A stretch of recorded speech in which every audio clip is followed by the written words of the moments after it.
আমেরিকায় কাজ করার স্বপ্ন দেখেন? এই খবর আপনার জীবনে অনেক বদল এনে দিতে পারে। H-1B ভিসার ফি 1 লাফে বেড়ে গেছে, কত জানেন তো? প্রায় $1,00,000। $1 ইকুয়াল টু 88 রুপিস, তার মানে 88 লাখ অফ রুপিস। এই টাকাটা কিন্তু বেড়ে গেল, অর্থাৎ 88 লক্ষ টাকা দিতে হবে। কে দেবে এই টাকা?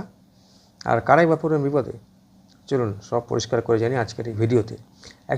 প্রথমে জানা দরকার সেটা হচ্ছে কি, প্রথমে যেটা জানা দরকার, H-1B ভিসাটা অ্যাকচুয়ালি কী। H-1B হলো আমেরিকার একটি ওয়ার্ক ভিসা, যেটা মূলত টেকনিক্যালি বা ইঞ্জিনিয়ারিং, মেডিসিন, রিসার্চ ইত্যাদি ক্ষেত্রে বিদেশিদের ক্ষেত্রে এটা নিয়োগের জন্য দরকার হয়ে পড়ে। প্রতি বছর এর জন্য একটা নির্দিষ্ট ক্যাপ আছে। ভারত থেকে বিশেষ করে IT প্রফেশনালরা এর সবচেয়ে বড় আবেদনকারী।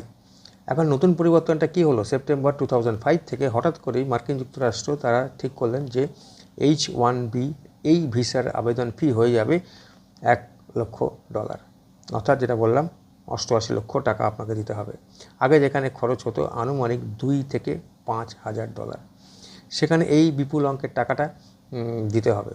এখন প্রশ্ন হচ্ছে যে কারা কারা প্রভাবিত হবেন? নতুন আবেদনকারীরা, যারা এখনই ভিসার জন্য আবেদন করার পরিকল্পনা করছেন যে বাইরের দেশে যাব, আমেরিকাতে যাব, তারা এই সমস্যায় পড়বেন।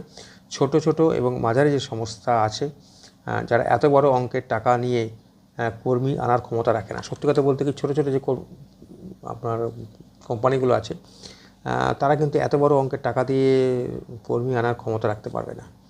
আর কি না, ভারতীয় পেশাজীবীরা, অর্থাৎ কিনা যারা এই H-1B ভিসার মধ্যে পড়েন, তাদের মধ্যে দেখা যাচ্ছে প্রায় 70% কিন্তু ভারতীয়। তো তারা এই সমস্যাতে নিশ্চয়ই পড়বেন। তবে একটা জিনিস মনে রাখবেন, যারা পুরনো ভিসাধারী আছেন বা যারা রিনিউ করছেন, তাদের জন্য এটা প্রযোজ্য নয়। আই রিপিট, যারা পুরনো ভিসাধারী বা যারা নিয়মিত রিনিউ করছেন, তাদের জন্য কিন্তু এই ভিসাটা বা এই যে 88 লক্ষ টাকা, এটা কিন্তু প্রযোজ্য নয়। এটা তাদের জন্য প্রযোজ্য যারা নতুনভাবে অ্যাপ্লাই করছেন, তাদের জন্য। এখন আপনারা বলবেন এটা ভালো কি খারাপ। প্রথম কথা যেটা, সেটা হঠাৎ করে এই ডিসিশনটা নেওয়া হলো কেন? রাজনৈতিক কারণ আমি বলবো না একটাও।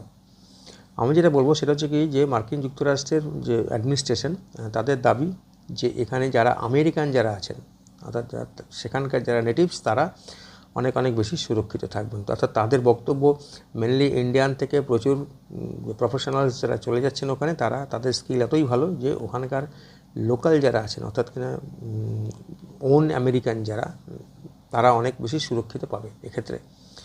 কেবলমাত্র হাই স্কিল্ড আর হাই স্যালারি কাজের জন্যই বিদেশিদের আনা হবে। অর্থাৎ কিনা যারা হাই স্কিল্ড, খুব ভালো মাত্রায় যারা স্কিল্ড আছে, তাদেরকেই আনা হবে। তার জন্যই রেস্ট করা হলো এই ভিসার রেটটা। আর কি, এর দ্বারা নাকি অপব্যবহারও কমবে। তো এটা ওনাদের একটা কনসেপ্ট, ওনাদের একটা ধারণা, যার ফলে এটা করেছেন। এটার ভবিষ্যৎ কী হবে না হবে সেটা ভবিষ্যৎই বলবে। কিন্তু প্রশ্ন হচ্ছে যে এর প্রভাবটা কী কী হতে পারে। হতে পারে যে অনেক তরুণ বা ইয়াং যে অ্যাসপিরেন্টস যারা আছেন, তারা হয়তো আবেদনই করতে পারবেন না, কারণ এত টাকা কোথাতে পাবে। আর কোন কোম্পানি বা আছে এত টাকা দিয়ে নতুনদের নেবে? সত্যি কথা বলতে কি, সব জায়গায় কোম্পানিরা চায় না এক্সপিরিয়েন্স ইজ প্রেফার্ড। প্রশ্ন হচ্ছে যে নতুন, সে এক্সপিরিয়েন্সটা তো হবে তবে না। তা নতুনদের যদি সুযোগ না দেওয়া হয়, তো এক্সপিরিয়েন্স কোনো দিনই হবে না। বড় যে টেক কোম্পানিগুলো আছে, তারা হয়তো কিছুটা তাদের যে কাজ সেটা একটু হয়তো বাড়িয়ে নেবে। ভারতীয়দের জন্য একটা মিক্সড প্রভাব হবে, মিশ্র প্রভাব। কেন? অনেকেই আছে যারা আমেরিকা যাওয়ার স্বপ্নটা ছেড়ে দেবে, দূর বেকার যাওয়া ওখানে। আবার কেউ কেউ হয়তো দেশে থেকেও আরও ভালো সুযোগ করতে পারে। আমি আমার কথা বলছি, সত্যি কথা বলতে কি, যে মেক ইন্ডিয়া, যেটা আমাদের একটা সরকারের তরফ থেকে একটা যে স্লোগান আছে, মেকিং ইন্ডিয়া বা মেক ইন ইন্ডিয়া, যাই বলুন, সে মেক ইন ইন্ডিয়াটা মনে হচ্ছে যেন একটুখানি ত্বরান্বিত হয়ে যাবে, কারণ সবাই কিন্তু যেতে পারবে না। এটা কখনোই নয় যে 88 লক্ষ টাকা দিয়ে সবাই যেতে পারবে, এটা হতেই পারে না। জাস্ট তার মানে এই নয় যে তাদের ট্যালেন্ট কম আছে, তার মানে এই নয় তাদের স্কিল কম আছে। এটা সম্পূর্ণ ভুল ধারণা। পয়সা থাকলে স্কিল থাকবে আর পয়সা না থাকলে স্কিল থাকবে না, এটা জাস্ট হতে পারে না। তো তাদেরও স্কিল আছে, তো তারা হয়তো দেশীয় যে কলকারখানা আছে বা দেশীয় যে প্রযুক্তি আছে সেখানে অনেক অনেক বেশি করে নিজেদেরকে নিয়োগ করতে পারবে এবং সেক্ষেত্রে মেক ইন ইন্ডিয়াটা হয়তো আরও বেশি ত্বরান্বিত হবে। হ্যাঁ, একটা জিনিস কিন্তু হবে, যতই বলুন ইউএসএ, তারা কিন্তু ইন্ডিয়ান ট্যালেন্টকে হারাবে, এর চোখ বন্ধ করে বলা যায়। কারণ আমাদের দেশে প্রচুর ট্যালেন্টেড মানুষজন আছে, প্রচুর, সারা পৃথিবীতে আমার মনে হয় আমাদের দেশে সবথেকে বেশি আছে আর ট্যালেন্টেড। তো সেই ট্যালেন্টের একটু কিন্তু ডেফিসিয়েন্সি হবে আমেরিকাতে। তো সেই ক্ষেত্রে দেখা যাবে যে তারা কিন্তু একটু ট্যালেন্টের অভাব বোধ করবে। আমি জানি না এটা কতদিন লাস্টিংই বা করবে, ভবিষ্যতে কী হতে পারে এটা একটু জানার দরকার আছে। কারণ কোন কোন ক্ষেত্রে আমরা দেখব যে ন্যাশনাল ইন্টারেস্ট বলে যে ব্যাপারটা ছিল সেটা কি আরও বেশি জাগ্রত হচ্ছে, যে আমি ন্যাশনাল ইন্টারেস্টে আমি আমার দেশে থেকে গেলাম, হয়তো এটা আরও বেশি কামিং টু দ্য ফোর চলে আসবে, অনেক সামনে চলে আসবে। আইনগত কিছু চ্যালেঞ্জ আসবে, আসতেই পারে। আর মার্কেট আর ইন্ডাস্ট্রির যে প্রতিক্রিয়া থাকে তার উপর অনেক কিছু হয়তো নির্ভর করছে, যে মার্কেট কী বলছে, ইন্ডাস্ট্রি লোকেরা বা কী বলছে।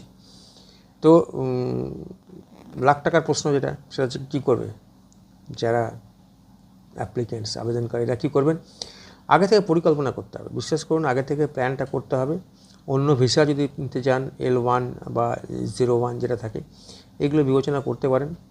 বা দেশীয় সুযোগটাকে বেশি করে ভাবুন, দেশীয় সুযোগগুলোকে কী করে আমরা আরও বেশি করে অ্যাপ্লাই করতে পারি। দেখুন, বিদেশে গেলে একটা তো হোম সিকনেস থাকেই না, বাড়িতে বৃদ্ধ মা বাবারা থাকেন, তারাও তাদের ছেলে মেয়েদের মিস করেন, তাদের নাতি নাতিদের মিস করেন। তো এইটা একটুখানি ভাবার ব্যাপারও তো আছে, তো সেইটা অনেকটাই ফুলফিল হয়ে যাবে।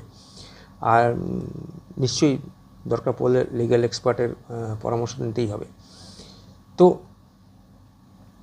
এখন যেটা দরকার জানার সেটা হচ্ছে কি, যে এই যে $1 লক্ষ যে H1B ভিসা, এটা কি অনেক স্বপ্ন ভেঙে দেবে, নাকি আরও অনেক নতুন জব অপরচুনিটি করবে, নাকি মেক ইন ইন্ডিয়া যেটা আমি বললাম সেটাকে আরও বেশি ত্বরান্বিত করবে, আরও বেশি ক্যাটালাইজড করে দেবে পজিটিভলি, নাকি এটা বেকারই হয়ে গেল, নাকি এটা temporary, what ever it may be, আপনাদের কমেন্ট করতেই হবে, কমেন্ট করে জানাবেন। আর যদি ভিডিওটা ভালো লাগে অবশ্যই লাইক কমেন্ট শেয়ার তো করবেনই। তার আগে একটা কথা বলি, আজকের ভিডিওটা শেষ করব।